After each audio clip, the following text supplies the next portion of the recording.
welcome to another episode of Ministry Matters That Matter.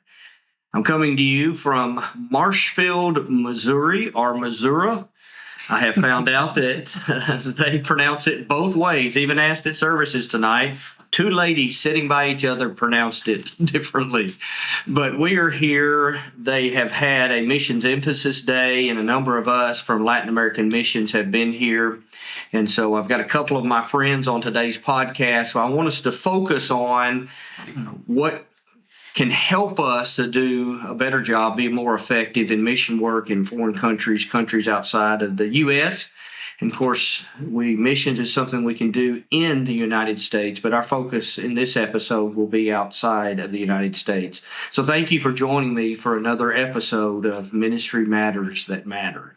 So to begin with, why don't you two guys introduce yourselves and tell us where you live and what is your responsibility with Latin American missions? My name's Cary Gillis. I live in Valdosta, Georgia. I'm Director of Latin American Missions. And so I handle a lot of day-to-day stuff. I keep the machine going, and responsible for a few campaigns in the summer, and getting congregations enlisted in the work. Good. And keeping them informed with what we're doing with the school and campaigns and whatnot, and how to help them take more ownership in missions. Okay, good. My name is John Farber. I'm the coordinator of medical missions for Latin American Missions, and I coordinate two medical campaigns one in Honduras and one in Peru each year.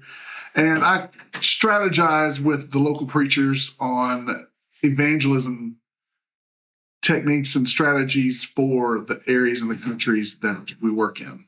Okay. Well, we have a responsibility to make disciples of all nations.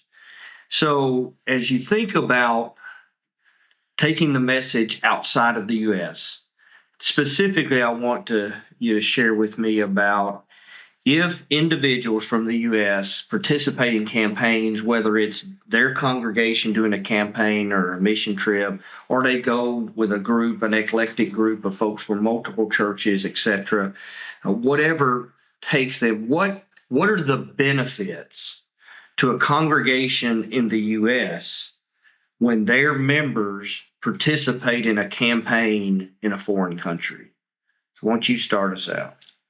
So one of the main benefits is they see how the church is supposed to operate on a daily basis. And what I mean by that is every single person that comes on a campaign is given a job, and they do that job, and they realize that if they don't do that job, then it makes the rest of the campaign suffer. And so they get to see that when everybody is doing their job and doing it to the best of their ability, it creates all of these open doors. It creates all these open hearts for people to hear the gospel more effectively.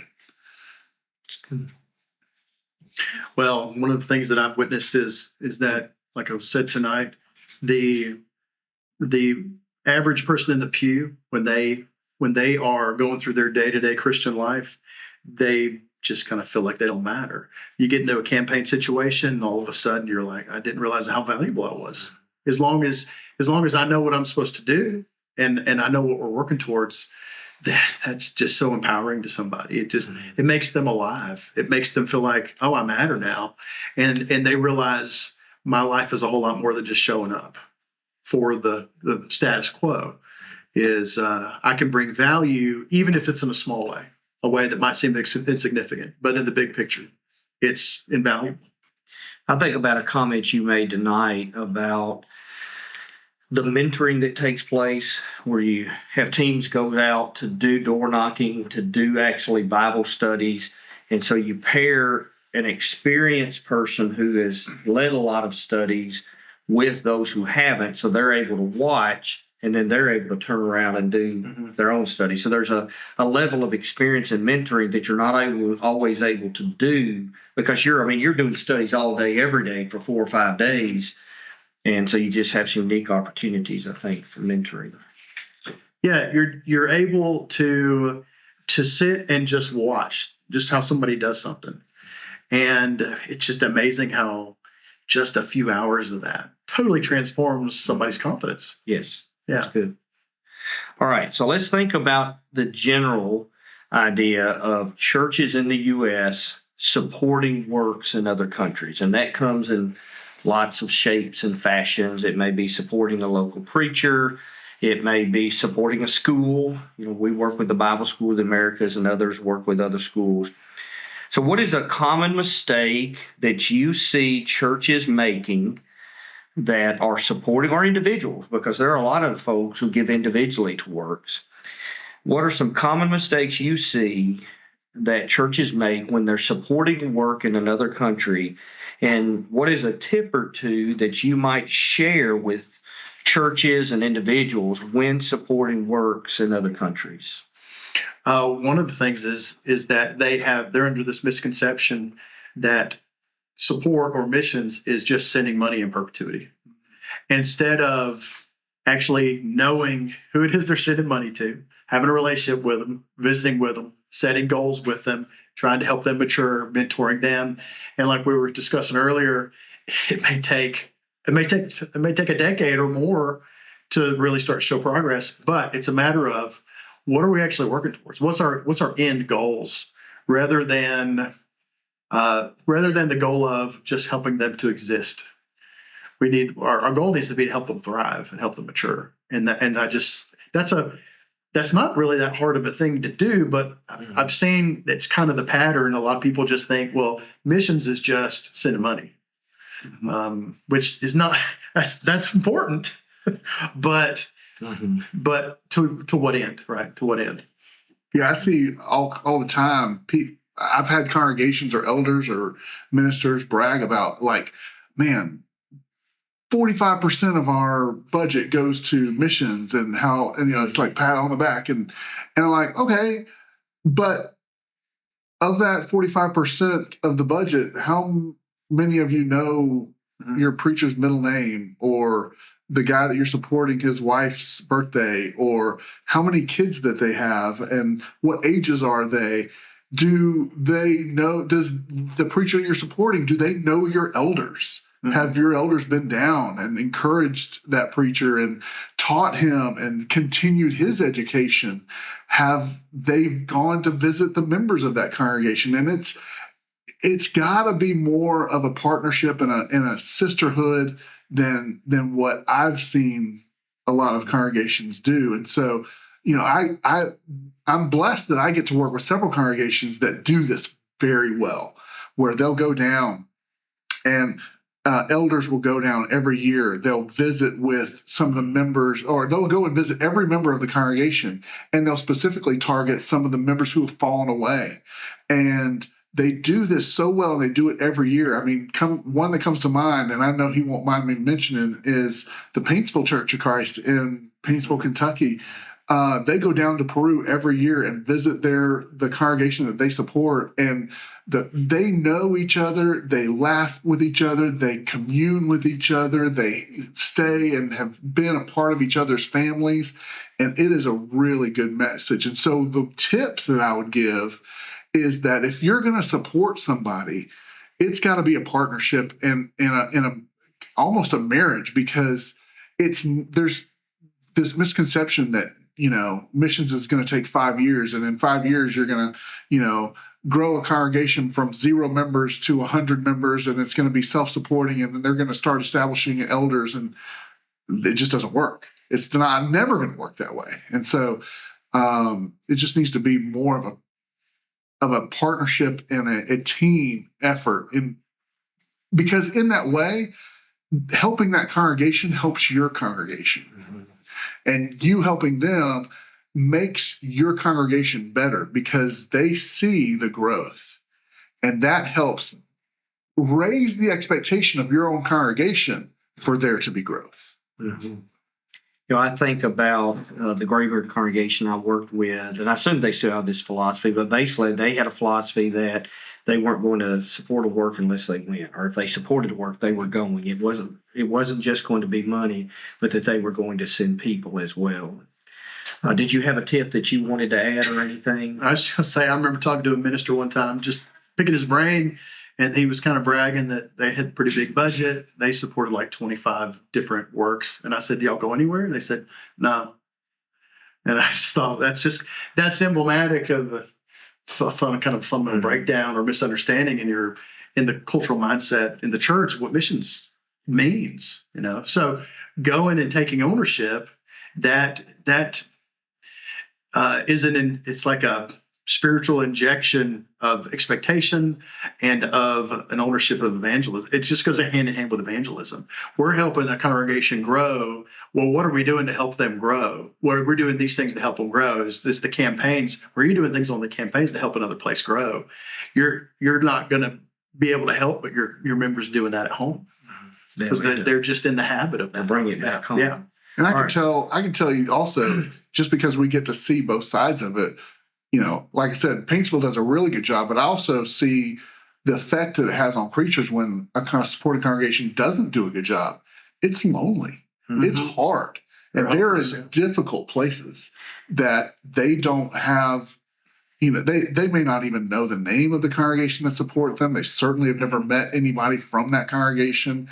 They ask us and we, share some of what we know, but there's no teamwork, and it's hard on the preacher. I think about Carlos Condolero, one of our graduates last year. He's from Mexico, left his nursing job to go to school, and now he's down in Uruguay. A culture totally different. As far as I know, it's the only congregation. And he knows no one down in the country. And so you just think about how valuable and important it is for the churches that support him to be there and the individuals that support him, because he is very much is alone.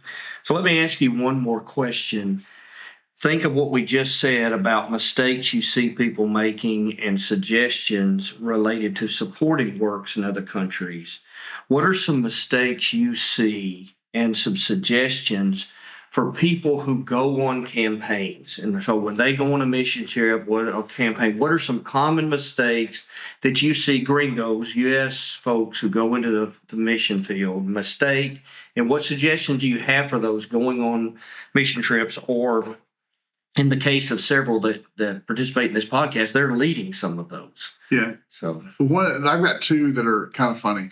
So one is, I'm going to learn Spanish.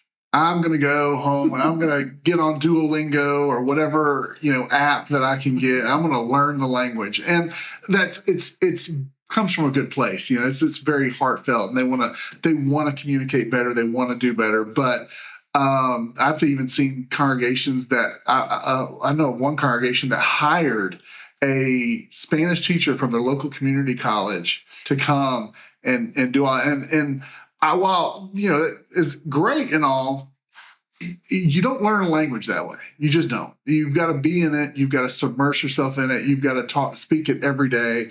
It's just got to be part of your everyday life. So I think it's kind of comical when people tell me that, and I don't, discourage them from that. If you want to learn the language, but it's not as easy as it sounds. You can learn the words, but understanding and being able to communicate in the language takes submersion. The other one, and this one is a little trickier because, again, it comes from a good place, is taking mounds of candy and VBS supplies into this place and putting on almost a Broadway style production for a VBS in some of these little areas. While you may get a crowd of people to come and do, you've set that congregation up for failure because they can't sustain that. And once the entertainment leaves, the people leave. And so doing too much sometimes, going over the top and doing things can really not necessarily do more harm than good, but it's not sustainable. And so if it's not sustainable, then reconsider your strategy. Mm-hmm. That's good. I'm just thinking from what I've experienced. Like on the first campaigns that I went on, what I saw was evangelism was just kind of taken for granted that it would just kind of happen, that people just kind of knew what they were doing. And even preachers, like I mentioned tonight, even preachers, lots of preachers, they don't know what they're doing in evangelism. They know how to preach a sermon. Mm-hmm. And so that's so what I would say is one of the problems or mistakes is they just don't have a plan going in. there's too many things that are just assumed will happen automatically instead of saying, okay, what exactly are we going to do? How exactly are we going to make contacts with people? How exactly are we going to have Bible studies with people? How exactly are we going to keep records and follow up with people? Those things will happen automatically. But if you have a plan, then you go in, everybody knows what you're doing, and there's an efficiency to it, and it makes your work there not fall flat after you're gone. And so, and it's a matter of going there and setting up a congregation for success after you're gone, giving them some tools, giving them a plan, helping them and modeling it for them, rather than just thinking, well, he's a preacher and he speaks Spanish and he knows these neighbors and he knows what to do. And it's funny, a lot of times the locals will go out to the evangelism teams, and my team leaders from the evangelism teams will come back, and a lot of times what they'll say is the local preacher, he's bulldozing, or he's cramping my stairs. What happens is you have these guys that there's kind of a brute force attack of evangelism, and a lot of times these guys don't know how to evangelize. They know how to preach maybe, but they don't really have a plan. They just think we need to go and tell them you need to be baptized, instead of having a plan for how you're going to initiate contact, what you're going to talk about, what questions you're going to have. And so having a plan for as much as you can plan for, and understanding then things aren't going to go exactly how you want them to go. You got to be able to roll with it. Yeah. Have a plan and be willing to adapt. I would even add on to basically combining our two comments is rather than trying to learn the language, learn evangelism and have that plan. Yeah. Spend that time rather than learning the language. Yeah. Not necessarily, again, not to discourage you from learning the language. It's just, it's a much more valuable skill to have in the field to be able to evangelize than it is to speak the language. We can have translators, but evangelism is so much more valuable. And not only learn the culture. You will. I mean, I've always tried to learn language when I went on trips, but I have found if you'll learn all you can about the culture before and when you get there, it's just a different culture, and you can do something innocently and do a lot of damage because we don't take time to learn a little bit about the place we're going to. So if you got some tips, I know you kind of threw in a few. Anybody got some special tips? Somebody that's leading a campaign or going on a campaign? Well, as a leader of a campaign, never take somebody anywhere you've not gone before. I know some people have just used their contacts in foreign countries to set things up before they get there, but they don't take the time to go in advance. A local contact will be more comfortable going into some places that may not be suitable for you to take your team. So as a leader, that's my number one tip, is never take somebody somewhere you've not been to before. Good. One of the questions I ask anywhere that I go is if I'm thinking about bringing a group there, I just ask myself, would I bring a teenage girl here and leave her here for half an hour? And if I wouldn't, I probably wouldn't bring my group to this place. Right. But to go along with this comments of going to a place, is wherever you're going, learn as much as you can about the congregation to figure out what kind of campaign you need to do. Maybe they need a building, and your campaign needs to be, we need a building this time. Next time we'll have another plan. What's the denominational demographic of the place? What are the types of Bible study problems that we're going to run into? And so those learning about where you're going so that you can have informed goals, it just goes hand in hand with that. And the other thing I would say is if you're going to lead a campaign somewhere, don't do it if you're not committed to being a part of this congregation's lifespan. And don't just go one time and never come again, or even one or two or three times and be a flash in the pan, because again, if it's not sustainable, it really puts that congregation in a hard spot, because expectations and desire for them, because this is their lives, this is where they live, this is you're going into their homes in many cases, and that's significant. Imagine being treated that way, rather than just thinking, oh, we're just doing them a favor, and all favors are good. Well, that's not always true. Yeah, I think, I find that one of the big mistakes is we act like we're on vacation. Mm-hmm. And you can enjoy a country and the experience of the country, and often they'll want you to, but we have to go with the approach, I'm here to work. Now, if I get some time to shop, great, but I'm not here to shop. I'm here to do the Lord's work. So don't be on a vacation. So don't be a tourist, though you're going to take pictures or whatever, but just don't be a tourist. I find it's really important to let the local brethren take the lead.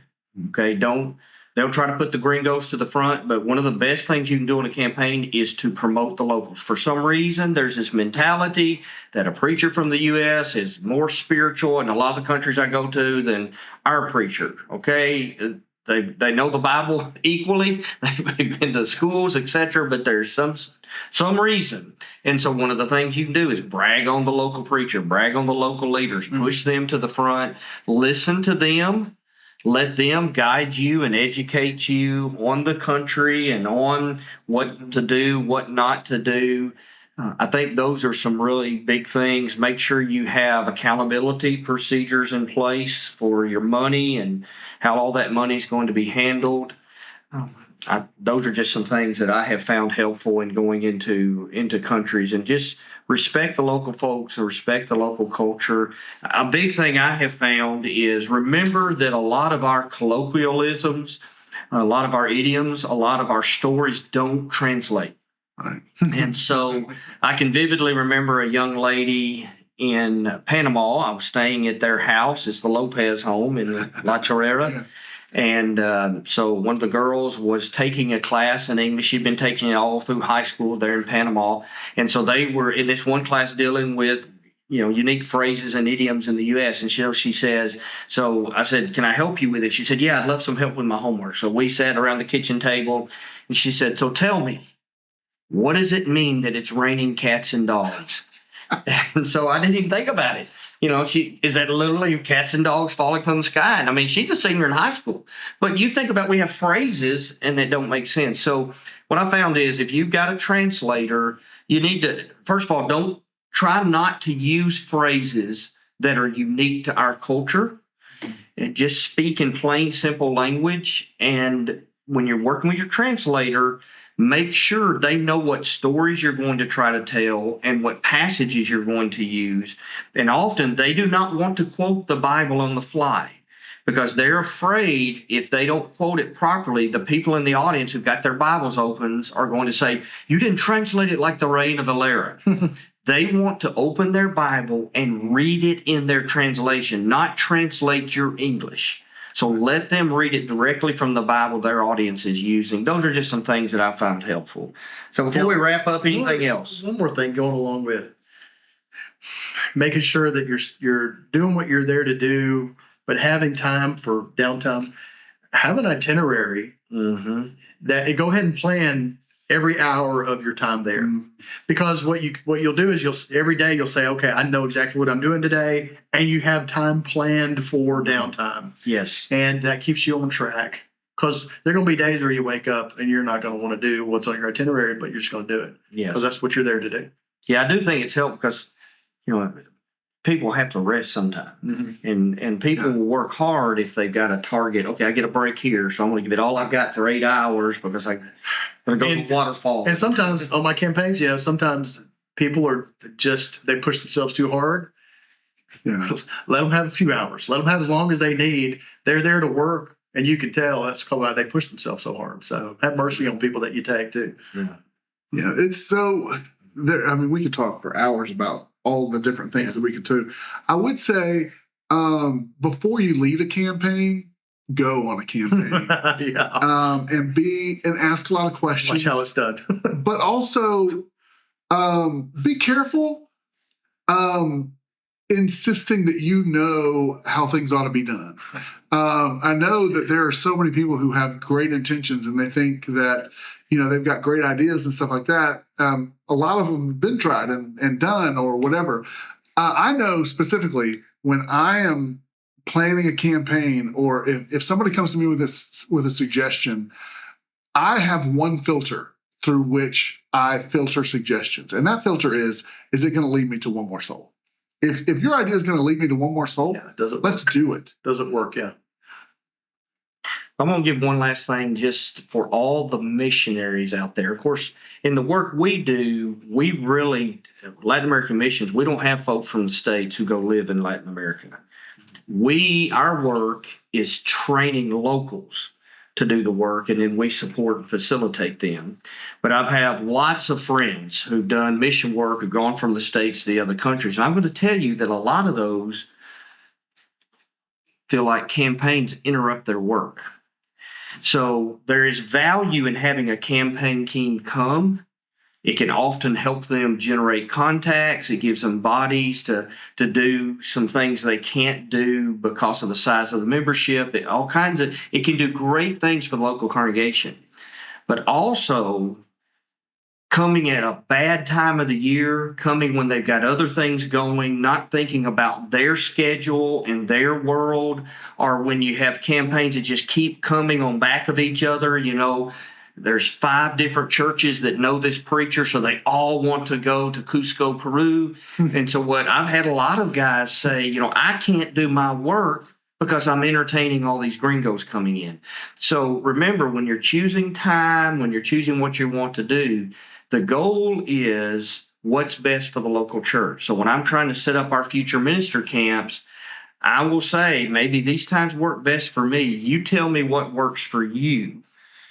And we need to do it when it works best for you. Even if that means I can't go, I'll find somebody else to go and facilitate this.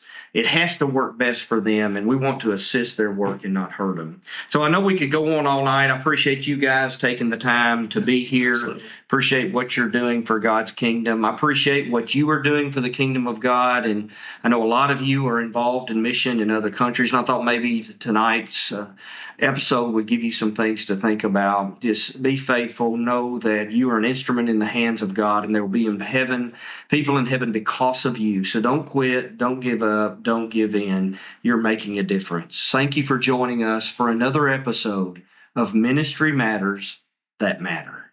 And you're making a difference too. Appreciate you guys very much.